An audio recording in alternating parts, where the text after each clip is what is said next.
Srila Rupa Goswami says that this plant, which is sown in the soil of our heart, is supposed to grow. And ultimately it will grow to the spiritual world. It basically means that the constitution of our heart will be completely changed, and we will be transferred to spiritual world. But for that, the seed should be proper. Because sometimes we know that instead of the real seed, some weeds are growing. And sometimes these weeds may look like the real seed, especially if you don't know how the real seed and the real plant looks like. And we sometimes don't know how the plant of bhakti, the bhakti lata, should look like. I sometimes tell this funny story from my early days in Krishna consciousness, when we were completely underground, and there was no, of course, Tulasi, and we didn't know what Tulasi is. We only heard about Tulasi. And we knew that we were supposed to do this Tulasi puja, and we were doing Tulasi puja without Tulasi, you know. Yani kani cha papani, you know. We were going around a chair. Yani kani cha papani. And then one lady devotee sent by Kirtiraj from Sweden, she brought 7 seeds of Tulasi plant. It was very rare commodity. In the whole of Russia, there was not a single Tulasi. So we got the first 7 seeds of Tulasi. And we put these seeds in the soil. And then after a few days, there were 2 plants. Out of the 7 seeds, 2 plants were there. But they were somewhat different. And, by the time it was going on, they were more and more different. And we didn't know, what is Tulasi. We assumed that both are Tulasi, but they were completely different. So anyway, it was myself and my friend, and we divided this between ourselves. I kept one plant and he kept another plant, and we were watering these plants very diligently and going around them, yani kani chapapani. And, after months, it so happened that mine was real Tulasi.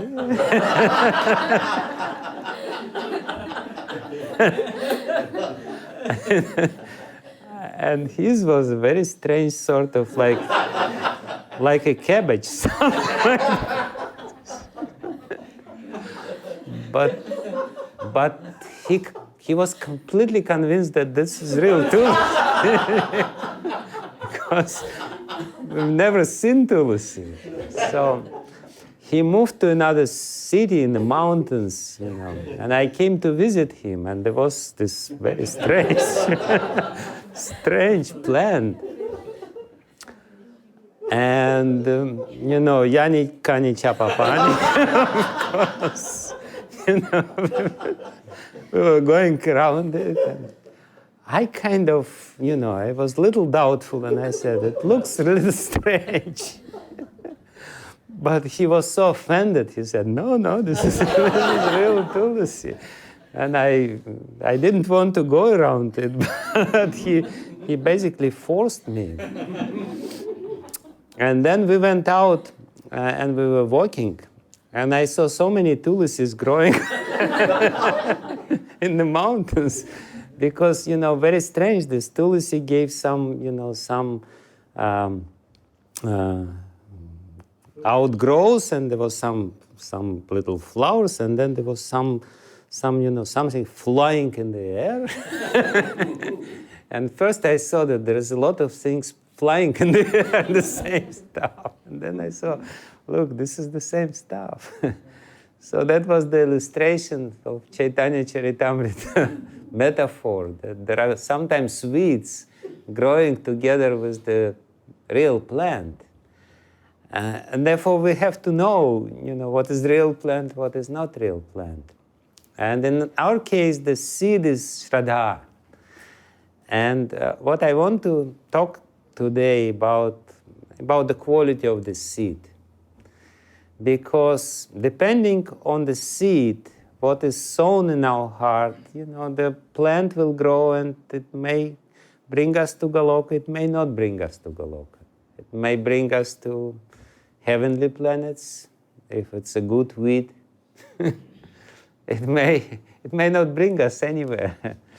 So therefore I will read the first verse of the 17th chapter of Bhagavad Gita, which is the question of Arjuna. Arjuna very intelligently asked this question. The 17th chapter is called Divisions of Faith, and Arjuna is asking this question. Yes shastra vidim utsrija yajjante shrayayan vitah tesham nishta tu ka Krishna sattvam aho rajas tama. Arjuna inquired, O Krishna, what is the situation of those who do not follow the principles of scripture but worship according to their own imagination? Even though with faith, Shraddhayan vitah, they are anvitah, Shraddhayan vitah, they are full of faith. Are they in goodness, in passion, or in ignorance? Srila Prabhupada makes the purport.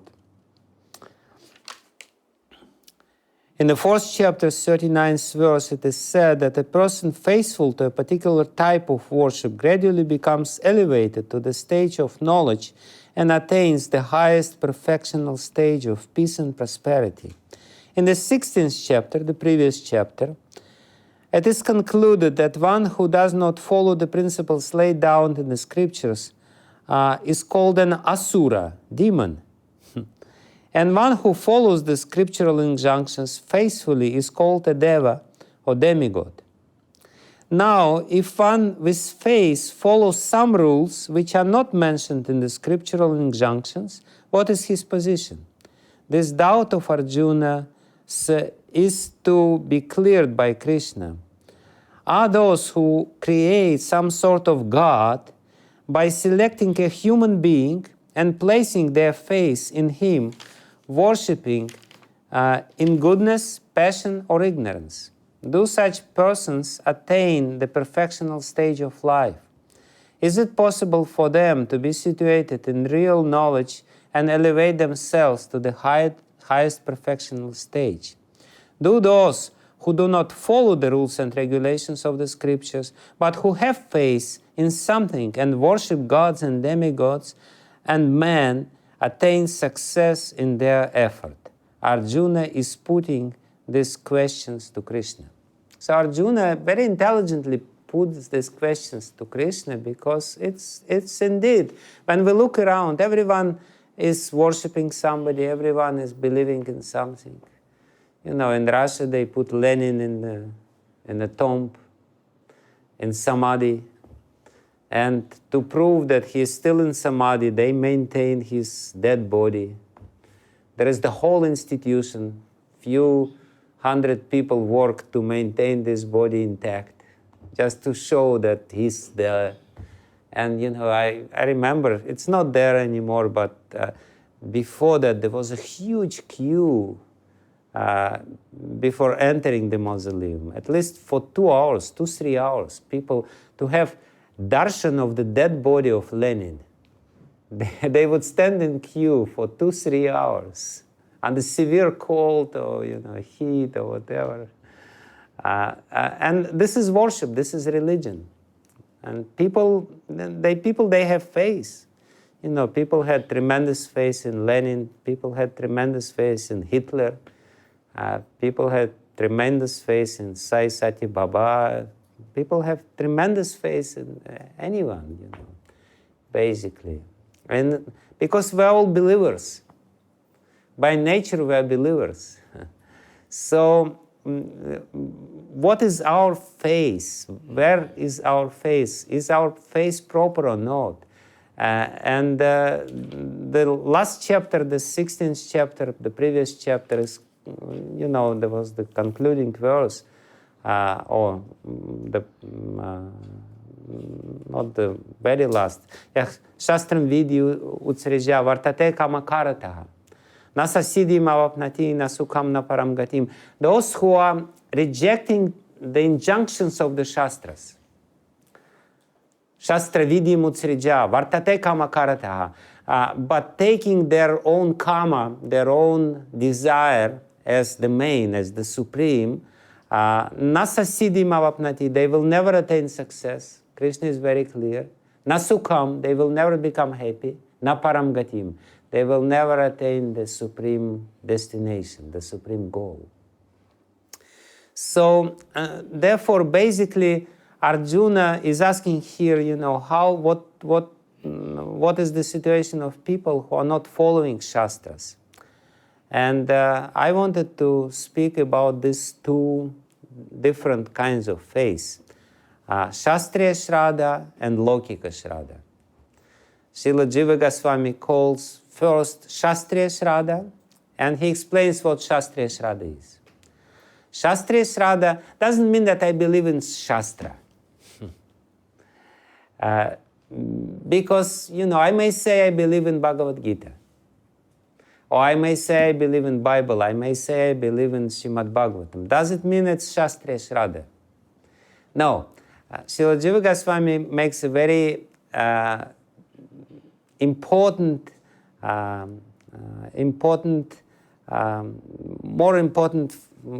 formula he gives. Shastrartha Vishwas. Vishwas means the trust, and not in Shastra, in the meaning of Shastra. Because we may believe in Shastra and follow very religiously or mechanically Shastric rules. There are so many fanatics, and they don't know the artha, the meaning of these rules. I'm following externally I'm following the rules, but I don't know the meaning. What is the meaning of this rule? How I should follow, which consciousness I should follow. Therefore, this definition is very important. Shastriya Shraddha or proper Shraddha means faith in the meaning of Shastra. Shastrartha Vishwas. And not even faith, but trust. Trust is also a very important word here. It's basically that I have to have trust that ultimately Shastra, even if I don't understand everything, but ultimately that Shastra brings me to higher destination. That's very important, because we may understand something, we may not understand something, but the ultimate meaning of Shastra is, and this is what our acharyas, they prove very scientifically, that ultimate meaning of Shastra is love of God. That's Shastra Artha. And I have to believe in this goal, that I have to achieve love of God. That all the scriptures is about this. And if I'm not achieving love of God by following the scriptures, something is wrong. If I'm killing other people on the pretext of following scriptures, my scriptures, or whatever it is, there's something wrong. If I hate other people because they believe differently than myself, something is wrong. I don't understand the meaning of Shastra.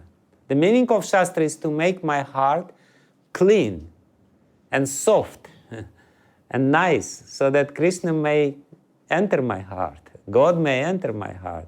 If this doesn't happen, then I don't understand the meaning of Shastra, and my goal is different. I don't believe in this goal of love. Every scripture, whether we take Quran or Bible or Vedic scriptures, they ultimately talk about unity, and unity means love. Love of God. It may be explicit and may be implicit, but still it's there. So this definition is very important, Shastrartha Vishwas, for Shastriya Shraddha. But Srila Jiva Goswami also gives a very important definition of Lokika Shraddha. Lokika Shraddha, he gives definition, Loka Parampara Prapta. Loka Parampara Prapta means this is the faith which you received from the social, from the society, from the people in the society. Loka parampara prapta. You don't get it from the Shastra, you don't get it from Guru, you don't get it from really studying the Shastra under the proper guidance of spiritual master. You get it from somebody, somebody told me something, and this is very common. This is one pramana which is very common in ISKCON. How do you know one Mataji told me? There are so many rules and regulations which are told by one Mataji in the kitchen or somewhere. That's basically the meaning. Loka parampara prapta means you are getting it from, you overheard it somewhere. There is basically what Srila Jiva Goswami means by saying Loka parampara prapta is that it's some sort of superstition. And we know this is all the time going on, superstition. Somebody said this, and, this interpretation becomes the rule, and somebody repeats this, and, it's going on. Why do we follow Ekadashi? So many strange stories are there. And, so what I want for us tonight to compare these two kinds of faith, because this Lokika Shraddha is not bad. When you don't have any Shraddha, it's not so good. Later, Srila Prabhupada will say in the commentary of the third verse, he will say something very important. He will say that any strong faith is coming from the mode of goodness. It should be understood that if one's heart is in the mode of goodness, his face is in the mode of goodness. Where is it? Anyway, he says this in the commentary of the third verse. He said that the strong face is coming, the word Shraddha or face is very significant in this verse. Shraddha or face originally comes out from the mode of goodness. So originally, the very notion, the very idea of Shraddha or belief is coming from mode of goodness. So Shraddha is not bad. And even Lokika Shraddha is not bad. But and in the beginning, it's our face will inevitably have some element of this Lokika Shraddha, because we don't have too much, conviction inside. Therefore, the tendency will be to seal the gaps in our face by all these superstitions, by this, overheard notions, by some miracles. One of the most important quality or the sign of Lokika Shraddha is your belief, not even belief, the thirst for miracles. Your face is so weak that you need miracles to confirm this face. Why such people there are so many miracle making sadhus, who are just, creating faith by making miracles.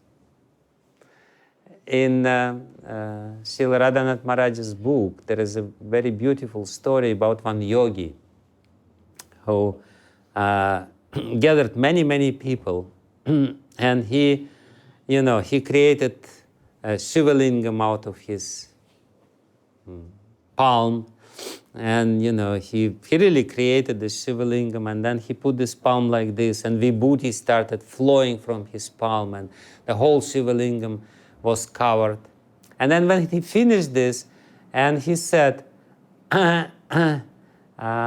something to the effect that I'm doing this because I know some magical trick, but I'm not God. Don't believe anyone who says that by doing this he becomes God. God is not so cheap. So there are some honest people who who have some mystical power, and they use it to create honest faith in people, not in this mystical, not in these miracles, not in these trivial things. Because there are so many magicians who also, I went to a circus, and magician can put a rabbit out of head, and it's really the rabbit is there in the head. And before it was no rabbit, and he takes rabbit. So does it mean that he's God, or I have to believe in him? But honest people, they don't create this artificial sort of faith. Prabhupada was very particular about this. He was really hammering his disciples, Shastra, Shastra, Shastra, Shastra. Real sadhu always says from Shastra. Mukunda Maharaj, he remembers a funny story. He came to Prabhupada. He only met him a couple of times, and he had some ideas, about India, mystical India, Sanskrit. And he said, Swamiji, can you teach me Sanskrit? And Prabhupada says, yes, why not? I can teach you Sanskrit. So he appointed time, and that time nobody was there, just, Prabhupada was mostly alone. So this Michael Grant, in future Mukunda Goswami, came to Prabhupada and said, Swamiji, you will teach me Sanskrit. Prabhupada says, sure, I will teach you Sanskrit. And then he recited the verse, Ishvarah Paramah Krishnah Satchitananda Vigraha Anadiradir Govindah Sarva Karana Karanam. And for 2 hours he was speaking about Krishna and how, how he is the source of everything, he doesn't have any beginning, and this and that. And and then Mukunda Maharaj asked, what about Sanskrit? Prabhupada said, it's not so important.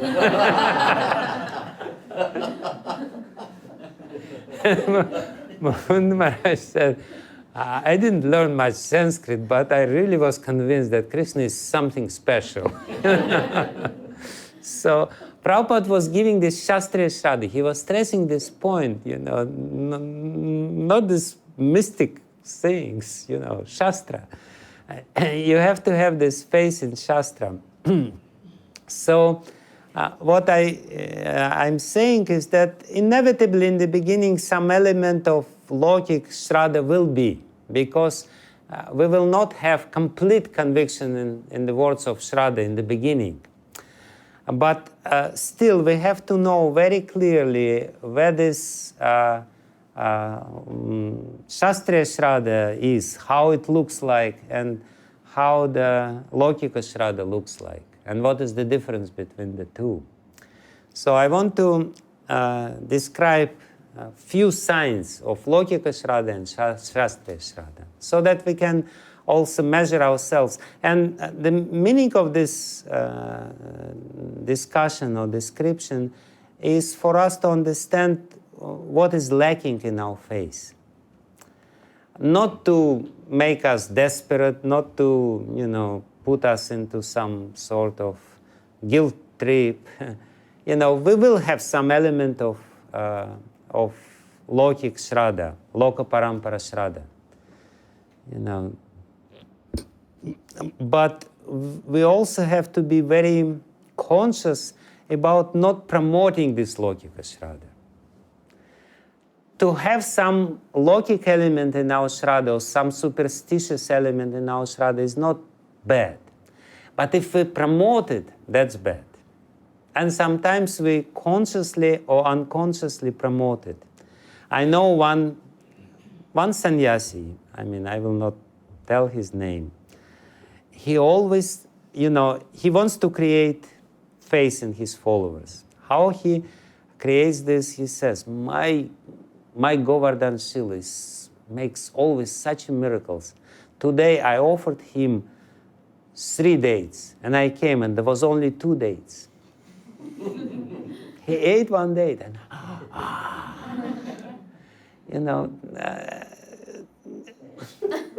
it's not good.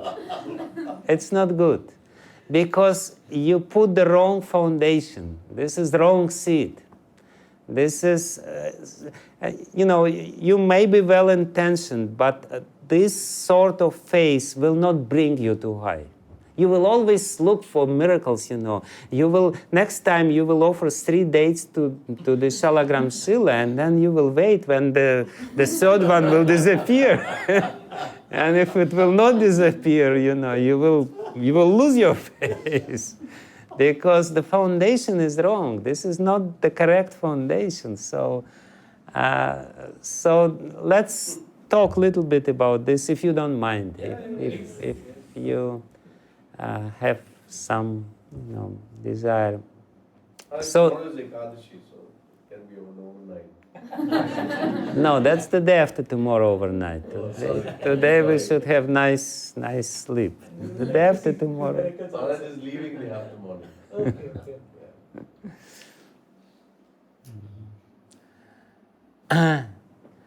So the first, the most important distinction on the most important quality of both faiths is that Lokika Shraddha is inevitably mechanical. It's external. People who have this Lokika Shraddha, they do everything as a magical ritual. Why do we chant Hare Krishna mantra? Because it will bring you, it will help you to find a good husband. It's very relevant in Russia because we have majority of unmarried women. They chant Hare Krishna very religiously. But the idea is, it's some ritual, some magical ritual. There is this element of mysterious magical ritual, it should always be there. And it will be mechanical because it's ritual. You just have to very religiously do everything. And we can see that in religions where Lokika Shraddha is very prominent, they have such a stress in all these details of the ritual. Before entering the temple or whatever, you have to wash your hands 7.5 times. And then you have to wash your feet, and then you have to wash your left ear or whatever it is. All these little small details, and they think if I miss one detail, so the magic will not work. So there is no meaning of artha. You don't understand the meaning of the ritual. You don't understand the internal mechanism, how it works on your consciousness. And you try to do all the details of the ritual quite mechanically. So, and Shastriya Shraddha, as opposed to it, always, the Shastriya Shraddha always brings you to the essence. You know the goal of what you're doing, why you're doing what you're doing. In regards to the goal, you're not doing it mechanically as a ritual, but you know that this is something which should bring me to this particular goal, and you know how you will reach this goal. So you're doing it consciously, and if you have real faith, then this understanding that it should bring me to this goal will be very prominent. You will not do it just because we have such a religion, therefore everyone is doing this, and therefore I am doing this. So many people just doing it because my father did it and my grandfather did it, and there is this famous story about the cat in the basket. There are different varieties of the story, but one variety is that, one pujari was there and he was doing his puja, and the cat was wandering around, and, when he would make offering, the cat would come and take the offering. And Pujari was intelligent enough to understand that this is not a miracle, but the cat ate the offering. So he didn't like it.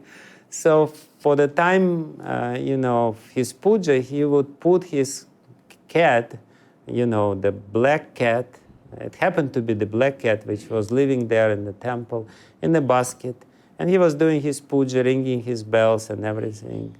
And then Pujari died, but, his successor, he knew that, then the cat should be in the basket during the offering, So then the cat died, and, the offering is not complete if the cat is not in the basket. So they brought a new cat, and we put the cat in the basket. And then somebody else came, and they saw the process of puja, then the cat is in the basket, and they said, this is very important to have cat, otherwise the deity will not accept the offerings. So very soon the whole state, in every temple there was a cat in the basket during puja.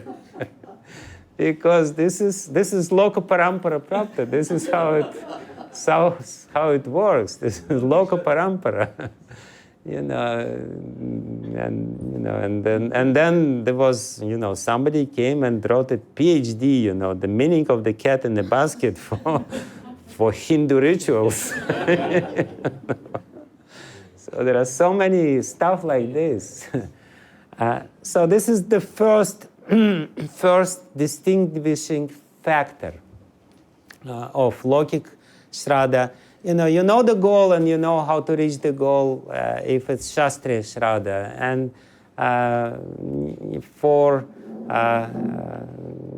Lokika Shraddha, you just do it because your fathers did it and your grandfather did it, and everyone is doing it, therefore I'm doing this. So then the next distinguishing factor is that usually Lokika Shraddha is sentimental. It's quite weak, and it's very pliable. It's not really stable. Whereas Shastriya Shraddha, you have the compelling reasons to believe. You're not believing because everyone else is believing, but you have internal reasons to believe. Basically, the basic distinguishing factor is that Lokika Shraddha is external, but Shastriya Shraddha is internal. It's your internal conviction. And because Lokika Shraddha is external, it's somewhat forced upon you. Vishwanath Chakravarti Thakur, he uses different nomenclature for this Lokika Shraddha. He says Baladutpadita Shraddha means it's Baladutpadita. It arises from Bala, from force. It's forced upon you. We have this social pressure, and everyone believes, and everyone, Prabhu, did you chant this 16 rounds? You didn't chant 16 rounds. Very bad, very bad. And everyone chants 16 rounds, and then very soon nobody will know why 16 rounds, why only 16 rounds. Sometimes when I give initiation, people come to me and ask, please tell me how many rounds you will chant every day. And they say, I promise, Guru Maharaj, I promise to you that I will chant 16 rounds every day of my life. And I said, and what if you, by mistake, chant 17 rounds? Does it mean that you will break your vow?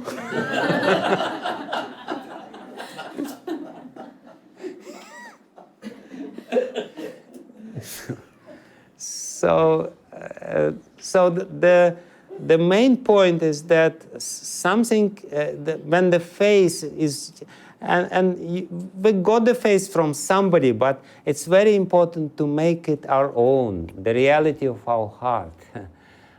It should be internal. If it's not internal, then we believe or we follow something, but we follow because everyone is following, and when we are on our own, we don't follow it because nobody sees it. Because there is no compelling reasons for us to follow. We don't understand why do we follow.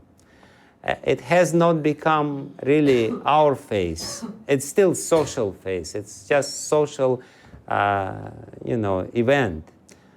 Somebody else needs it, that I chant 16 rounds, and so on and so forth. So, therefore, this Lokika Shraddha, it's usually very sentimental and it's very pliable, Somebody tells something and you immediately believe something. And you don't even ask whether it's according to Shastras or not.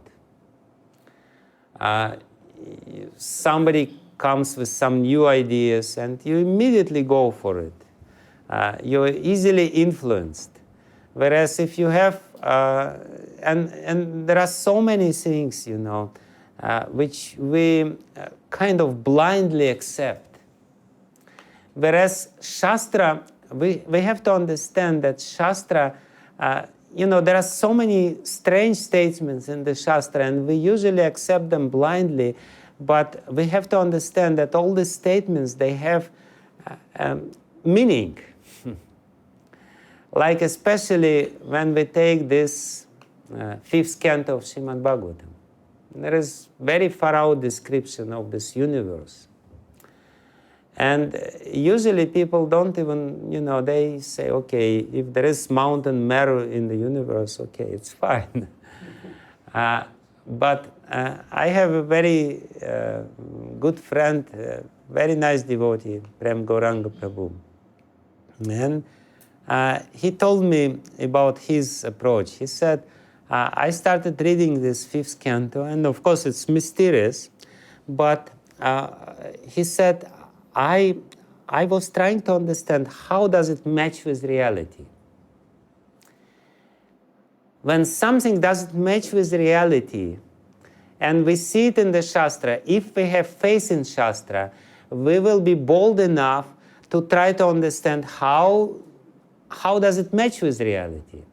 If we have Lokika Shraddha, we say, okay, you're right, okay, maybe it's like this. Let's not touch it. So the real Shraddha means that it will not be difficult for it to undergo the test of reality check. So he said that Shukadev Goswami in the 5th canto of Srimad Bhagavatam, in 3 verses, which are very close to each other, gives the speed of the sun differently. Different measurement of the speed of the sun. And he said, I started thinking about it. How is it? Shukadev Goswami, it cannot be a mistake. If he would say this in the 2nd canto and then in the 10th canto, maybe he would forget something, and then he would say differently. But, he says something, so there must be some purpose why he gives the different measurement of the speed of the sun in the same 5th canto. Why? And he started thinking and figured it out. He said, no, I understand that this is according to the zodiac, this and that. And he more or less, by using this lead, he deciphered, or how to say, deciphered the whole 5th canto. He said, everything matches with the observable reality.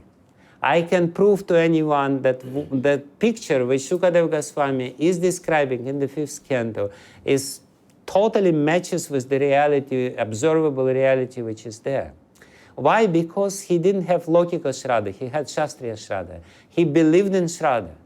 He believed in Shastra. And therefore he started thinking, how is it? And Shastra revealed it to him. So this is how it happens. Some strange statements are there in the Shastra, but these strange statements is not to turn off our intelligence, not to turn us into blind believers. The strange statements is the test of our faith. We should think and ponder over these statements again and again and again, and ultimately the meaning of it will be revealed, especially if we have bhakti, the devotion to God and devotion to Guru, and then prakashante mahatmanaha. For those great souls who have devotion to Shastra, to Guru, to sadhus, Shastra reveals itself. So this is what it is. And but for those who have Lokika Shraddha, it's very weak and very sentimental, and people they don't even know. They say this is I don't understand. This is far out, and what it is. So that's another thing. And the third element or the third quality is very interesting. Srila Jiva Goswami explains the third quality by quoting this famous verse, Apichet Suduracharo Bhajate Mama Nanya Bhak Sadureva Samantavyak Samyak Vyavasito Hisa. Krishna glorifies somebody, even if he is doing the most abominable things. Apichet Suduracharo, Sudurachar. Not just Durachar, Sudurachar. He's doing really bad things. Bhajate Mamananya Bhak, but still he worships me. Sadhureva Samantavya, he should be considered as a sadhu. So Jiva Goswami takes this verse and he says, this person has Lokika Shraddha. He has very strong faith. Bhajate Mamananya Bhak, he is very determined, he is fanatical, but still he is doing bad things. What does it mean? It means that he doesn't have Shastriya Shraddha. If you have Shastriya Shraddha, you will never do abominable things. You will never do bad things. Because, first of all, it's forbidden in the Shastra, and you have trust in the Shastra, and so it's not compatible. So this description, which sometimes we glorify, Krishna says he's sadhu. Yes, he's sadhu, but he's a very beginning sadhu. Because he doesn't have the strong faith and he doesn't understand the meaning of the Shastra. And therefore he breaks the Shastra. And sometimes people say, and I have seen it, that they use this verse as a justification to break the rules of the Shastra. I believe in Krishna, and therefore I can steal for Krishna. Of course, for Krishna. No, but Krishna doesn't want you to steal for him. Of course, Krishna steals himself, but that's another story. But the point is that Krishna says in the Shastra, don't steal. You're not supposed to steal. So, and people misuse this. Why? Because they don't know Shastra, they don't follow Shastra. And their face is not properly situated. Therefore, Krishna says, Kshipram bhavati dharmatma, in the next verse, very quickly, if this face is proper, if this face is in Krishna, it's somewhat proper, but very quickly it should become completely proper. Kshipram bhavati dharmatma, he becomes very, very dharmic, very pious very soon. Why? Because he believes in Shastra, and he starts following the Shastra.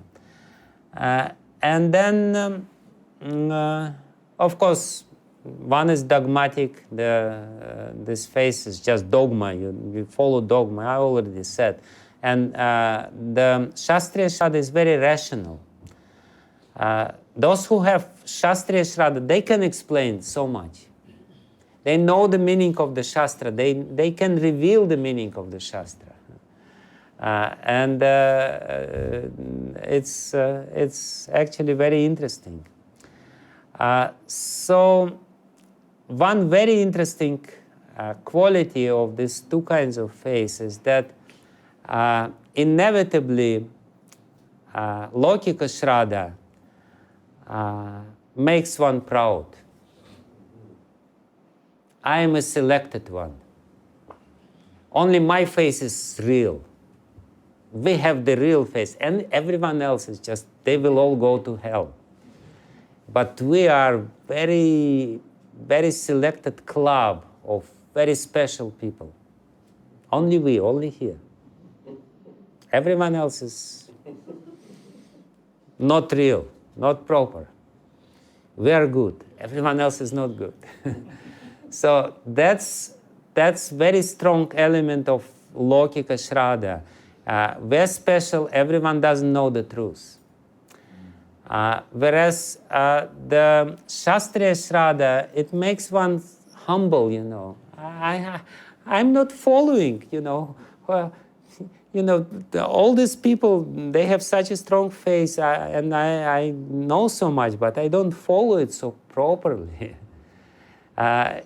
You don't become proud. The pride is the sign of Lokika Shraddha. You only believe that only I'm right, everyone else is wrong. So this is Lokika Shraddha, because you need to protect your Shraddha. You're not so sure about your Shraddha. So pride is the protective mechanism. All these fanatics, if you think that fanatics have strong faith, you're wrong. Fanatics have very weak faith. To protect their weak faith, they put a very strong external appearance, externally. And, they always say, only us, only we, everyone else is wrong. You take any big religion, and when Krishna consciousness will become big, I'm very afraid of this. Because, the bigger, the more bigger organization becomes, the more element of this Lokika Shraddha will become ingrained into the fabric of the organization. The organization, because it's very easy to produce Lokika Shraddha. Very easy. People are prone to have this Lokika Shraddha, superstitious Shraddha. It's not difficult to produce it. We're special, everyone else is better. Okay, fine. I will become, and I will go to Goloka. How are you going to Goloka? No, somehow or other, Prabhupada said, I will go to Goloka. Prabhupada said so many things, but, he also explained the conditions of how you go to Goloka. No, I paid my, my little dakshina to my Guru Maharaj. And therefore I go to Goloka. Not necessarily. This is all. So if we take all these big religions, they only protect their constituencies by these mechanisms of Lokika Shraddha. We are good, everyone else is bad. Why? By definition, by default. Now they have some rationale behind it, this and that, but it's usually not really deep, and it actually creates pride. What I want to say is that Lokika Shraddha creates pride. The real Shraddha creates humility. That's what we have to understand. If we have Lokika Shraddha, we have this ideal of Shastra. If we have Shastriya Shraddha, we know this ideal of Shastra, and we know where we are. Where we are? Nowhere. So why should we become proud? Our only hope is humility. I'm a mercy case. Narottam Das Thakur says, I'm the most fallen. You came to save the fallen, so my turn is the first. Please, please take me. That's the humility of somebody who has Shastriya Shraddha. Whereas Lokika Shraddha always creates pride. And I've seen it, Only book distributors will go back home to Godhead, right? Only Sankirtan devotees, only Bhakti Vriksha, only this, only that, But this is all mechanisms, we have to be on guard of this. It should not be, we should not promote this sort of ideas. Those who have real love to God in their heart, they will go back to Godhead. Everything else is not proper. It should not be stated like this. We have to be very clear and not promote this wrong kind of faith. So, and then of course, Another characteristic which is very important is that when we have this Lokika Shraddha, weak faith, we very much depend on the opinions of others about us. First of all, those who don't have strong Shastriya Shraddha, Shastric faith in their heart, first of all, they are not so much concerned about their own spiritual progress. They're always concerned about the spiritual progress of everyone else. They're always judging, How is he doing? Okay. Instead of looking inside, they're looking outside. And at the same time, they are very much dependent on the opinion of others about themselves. They have to create some artificial status. I am this, I am that, I am this, I am that. And they always try to get these affirmations coming from outside. Because again, the roots of their faith is not internal, is not in the heart. They need this affirmation. They really require this affirmation. Yes, I'm good, I'm pure devotee. Please tell me that I'm pure devotee,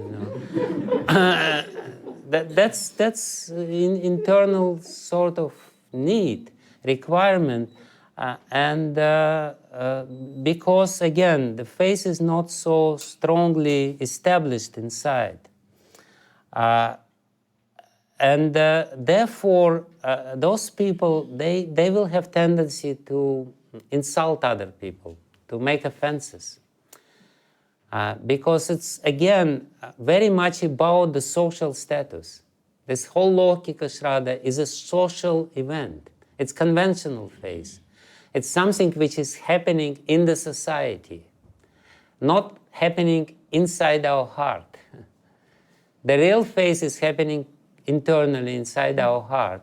And therefore, we're not so much dependent on the opinion of others. Why do I care what others think about me? I care what Krishna thinks about me, what my spiritual master thinks about me, and I know very well my frailties and my status. I know that I'm not so advanced. But I don't need these affirmations coming from outside, and therefore I'm humble. So, and then, the last characteristics, I didn't mention everything. There is one more very important characteristics, is that Shastriya Shraddha, one who has Shastriya Shraddha, one who has Lokika Shraddha, he's complacent. He's self-complacent.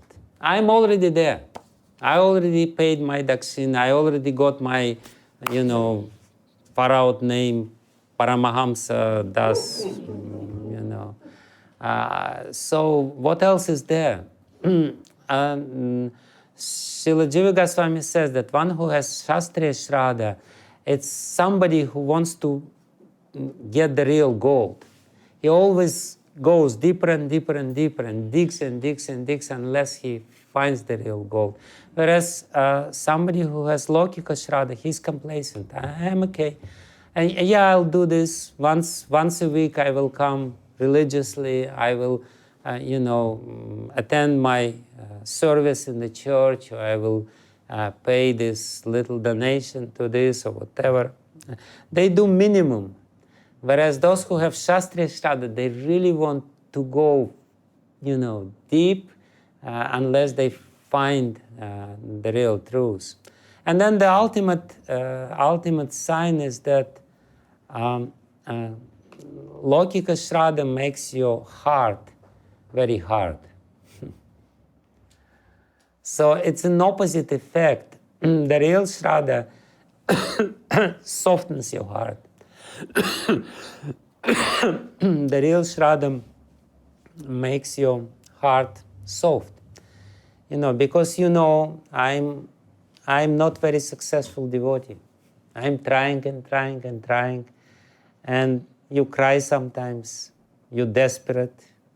You have this crisis, why it is. But because Lokika Shraddha is based on this pride, the heart becomes very hard. It's very difficult to penetrate this heart. It's very interesting. In the beginning we come, and we're coming usually to Krishna consciousness with open heart. But sometimes during the practice of Krishna consciousness in the society of devotees, when the society is not really properly tuned, the heart closes down. Some unnecessary qualities will develop in our heart, and therefore this is again a very important element. So basically, this is what I wanted to say about these two types, two varieties of faith, two varieties of Shraddha. One is good, another one is also not bad if it's believe in Krishna, in the process of Krishna consciousness and chanting of Hare Krishna. But we should not, if we see that there is some element of this Lokika Shraddha within our heart, we should try to deal with it and should try to weed it out. Because this is, all these elements, this is the weeds around the plant of our bhakti. The real bhakti is internal, deep internal faith in the scriptures, in the meaning of the scriptures, which is very much based on our internal conviction and understanding, and of course revelation of God, revelation of scriptures, which is coming to us through our service attitude. So that's very important to understand, and I'm just trying to see if I miss something or not, but I guess that's basically enough.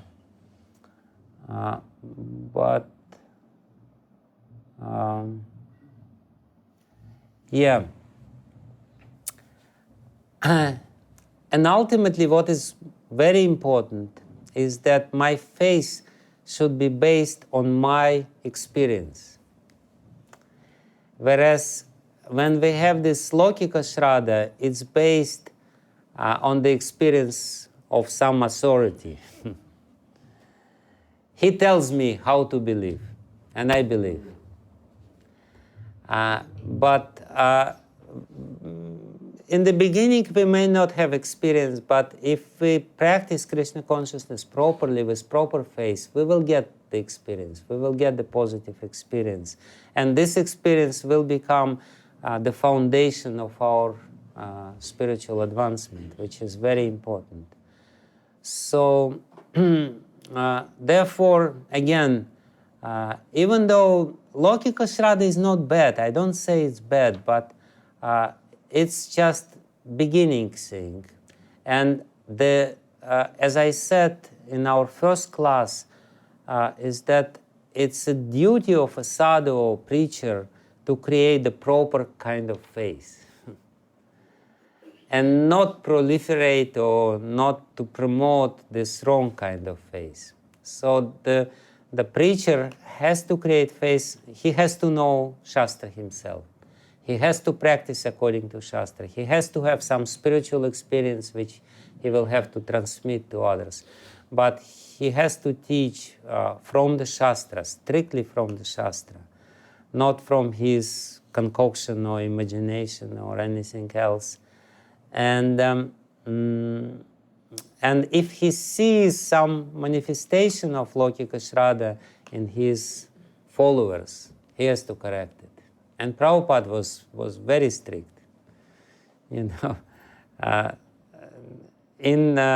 ISKCON society, there is a very peculiar element of Lokika Shraddha, or very peculiar type of Lokika Shraddha.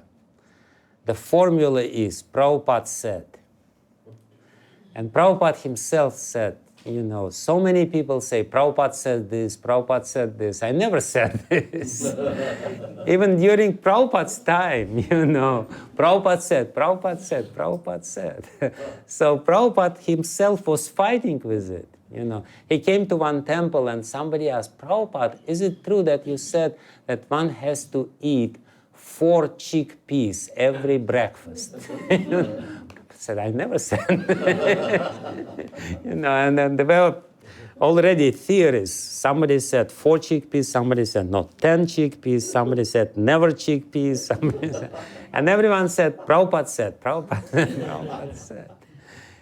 This is typical Loka Parampara Shraddha, coming from this Loka Parampara, from the society.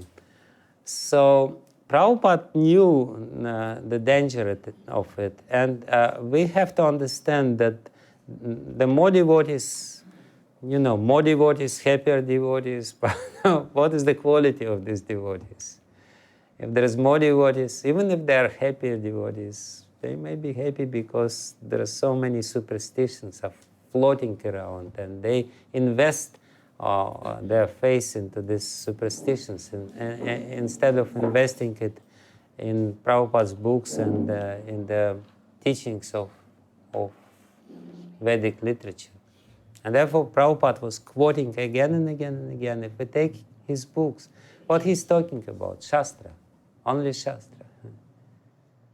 And this culture of Shastra, quoting Shastra, referring to Shastra, basing our beliefs in Shastra is very important. Anyway, this is what I wanted to say. Thank you very much. Any questions? Or shall we finish because it's late?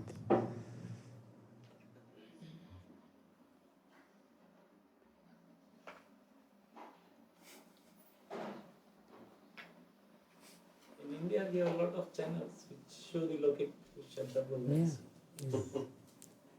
Yeah, mostly when the religion becomes big religion, it's only superstitions, nothing else. Nothing else. It's interesting, I once came to the parish of Russian Orthodox Church in London, and I spoke with the head of this parish. He was very nice, very intelligent man, Englishman. It's interesting, and he said to me, and of course, Russian Orthodox Church is not really, native or not traditional in England. And he said to me, in our congregation, we have many Russians and Ukrainians. They come once a year to get some holy water on their heads. But the real pillars of our congregation are Englishmen who became believers in Russian Orthodox faith. When the faith becomes traditional, it just turns into circus, which is called Lokika Shraddha.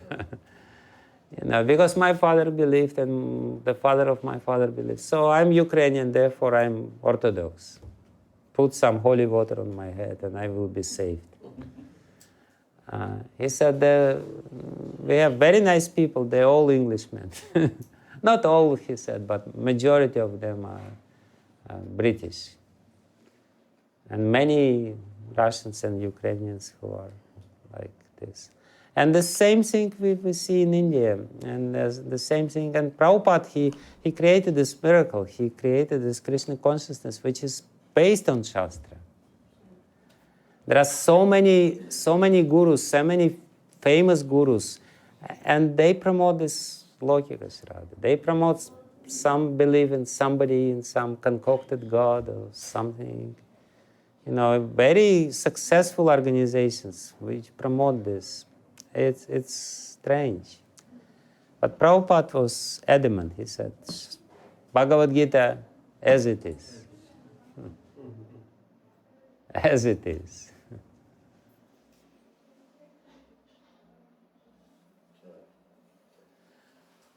Okay, thank you very much. Srila Prabhupada ki.